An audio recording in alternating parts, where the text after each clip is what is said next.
ಪ್ರೀತಿಯ ವೀಕ್ಷಕರೇ, ಒಮ್ಮೆ ಇಲ್ಲಿ ನೋಡಿ. ಸ್ವೀಟ್ ಪ್ರಿಯರೇ, ಎಚ್ಚರ! ಬೆಂಗಳೂರಿನಲ್ಲಿ ಸಿಗ್ತಾ ಇದೆ ಸ್ವೀಟ್ನಲ್ಲಿ ನಿಮಗೆ ರಬ್ಬರ್. ದಯವಿಟ್ಟು ಸ್ವೀಟನ್ನು ತಿನ್ನುವ ಮುಂಚೆ, ಮಕ್ಕಳಿಗೆ ಕೊಡುವ ಮುಂಚೆ ಒಮ್ಮೆ ನೋಡಿ. ಇಲ್ಲಿ ನೋಡಿ, ಈ ವಿಡಿಯೋದಲ್ಲಿ ಒಬ್ಬ ಗ್ರಾಹಕರು ಆನಂದ್ ಬ್ರದರ್ಸ್ ಆನಂದ್ ಸ್ವೀಟ್ಸ್ ಕೋರಮಂಗಲದಿಂದ ಸ್ವೀಟ್ ತಗೊಂಡು, ಅವ್ರಿಗೆ ಸ್ವೀಟಲ್ಲಿ ಈ ಬರ್ಫಿ ಬೇಡ ರಬ್ಬರ್ ಸಿಗ್ತದೆ. ಸೊ ಇದು ಎಷ್ಟು ಹಾನಿಕರ. ಹಾಗಾದರೆ ಅಲ್ಲಿ ಅಂಗಡಿಯವರು ಅಷ್ಟು ಅಸಡೆಗಳ.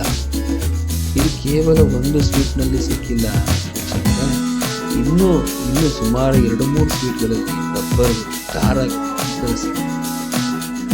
ದಯವಿಟ್ಟು ಮಕ್ಕಳಿಗೆ ಕೊಡೋಕ್ಕಿಂತ ಮುಂಚೆ, ನೀವು ತಿನ್ನೋ ಮುಂಚೆ ಒಂದು ಸಲ ಆಹಾರ ಪರಿಶೀಲನೆ ಮಾಡಿ. ಸಾಧ್ಯವಾದರೆ ವಿಡಿಯೋ ಶೇರ್ ಮಾಡಿ, ಹಾಗೆ ನಮ್ಮ ಪೇಜ್ಗೆ ಲೈಕ್ ಕೊಡಿ ಅಂತ ನಾನು ನಿಮಗೆ ವಾಯ್ಸ್ ಆಫ್